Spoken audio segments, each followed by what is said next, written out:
Selamat pagi dan assalamualaikum warahmatullahi wabarakatuh. Nah, untuk pertemuan kali ini, tadi materi kan sudah Ibu berikan beberapa pengenalan materi. Nah, kali ini Ibu akan menjelaskan tentang keterkaitan sejarah, kronologis, diakronik, ruang, dan waktu. Jadi keterkaitannya seperti apa? Oke, langsung saja ya. Pertama itu ada definisi sejarah. Nah, sebelum kita tahu lebih lanjut, kita harus tahu definisinya dulu, artinya dulu. Nah, itu berdasarkan etimologi yang pertama. Nah, etimologi ini adalah asal mula kata bahasa. Jadi, asal mula bahasa aslinya itu dari mana? Yang pertama, itu sejarah itu ada kata yang berasal dari bahasa Yunani. Dari kata historia atau historia yang memiliki arti informasi atau pencarian. Jadi sejarah itu mencari informasi tentang peristiwa pada masa lampau. Yang kedua adalah dari bahasa Inggris, yaitu history, yang artinya kronologis, runtutan cerita kejadian di masa lampau, seperti itu. Nah, yang ketiga itu ada Geschichte. Nah, Geschichte sendiri itu dari bahasa Jerman yang memiliki arti sesuatu yang telah terjadi. Nah, yang keempat itu ada Geschiedenis. Nah, Geschiedenis ini sendiri merupakan dari bahasa Belanda. Nah, artinya memiliki arti yang sama dengan bahasa Jerman, yaitu sesuatu yang telah terjadi. Nah, dapat disimpulkan secara garis besar, sejarah itu sendiri memiliki arti kajian ilmu yang mempelajari peristiwa di masa lampau yang benar-benar terjadi. Ingat, yang benar-benar terjadi.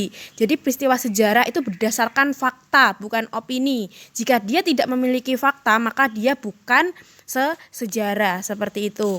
Nah, untuk berikutnya, sejarah itu pasti berkaitan dengan yang namanya kronologi. Kronologi itu adalah runtutan waktu kejadian. Nah, runtutan waktu kejadian berarti harus runtut dari tahun ke tahun. Tidak boleh dari tahun sekian meloncat ke tahun sekian, itu tidak boleh, harus runtut ceritanya. Contohnya saja dari 1945 harus 1946, 1947 dan lain sebagainya. Jadi sejarah itu pasti berkaitan dengan yang namanya kronologi. Nah, kronologi ini itu pasti berkaitan dengan yang namanya ruang dan waktu. Nah, ruang sendiri itu adalah tempatnya. Tempat kejadian peristiwa sejarah itu di mana sih? Nah, sedangkan waktu itu adalah kapan terjadinya peristiwa sejarah itu terjadi, seperti itu. Nah, di sini untuk berikutnya ada konsep berpikir sejarah. Nah, konsep berpikir, jadi orang menulis kajian sejarah itu memiliki konsep. Nah, konsep berpikir sejarah itu nanti ada dua. Ada konsep berpikir sinkronik dan konsep berpikir diakronik. Kita bahas satu-satu. Nah, konsep berpikir sinkronik sendiri, nah kita harus tahu definisinya dulu ya. Etimologi atau asal bahasanya itu dari kata sin dan kronos. Sin sendiri itu adalah dengan. Kronos itu adalah waktu, dengan waktu. Nah, sinkronik sendiri itu dapat diartikan dia itu melebar ke dalam ruang, ruangnya yang lebar, ruangnya itu yang banyak, waktunya itu yang sempit.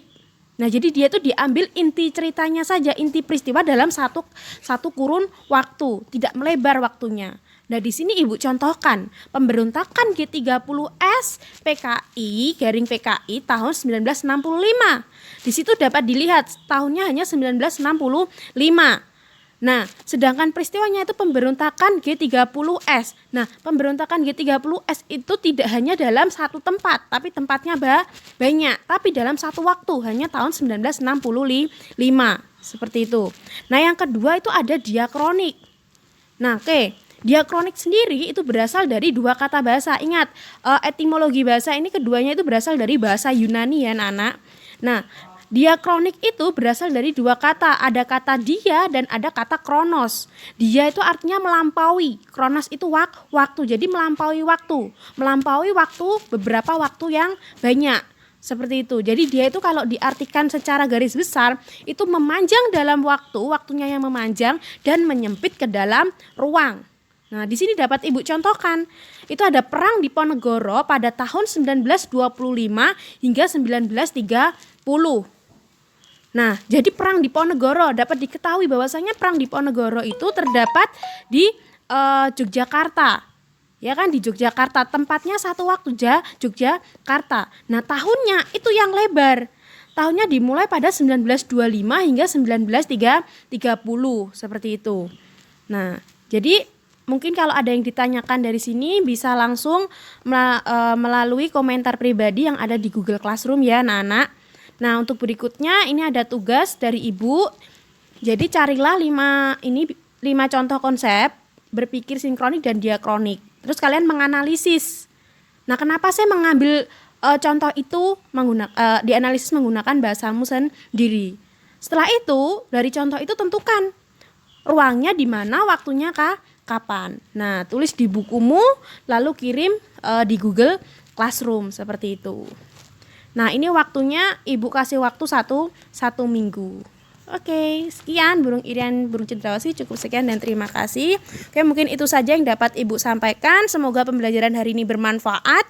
Selamat pagi dan wassalamualaikum warahmatullahi wabarakatuh.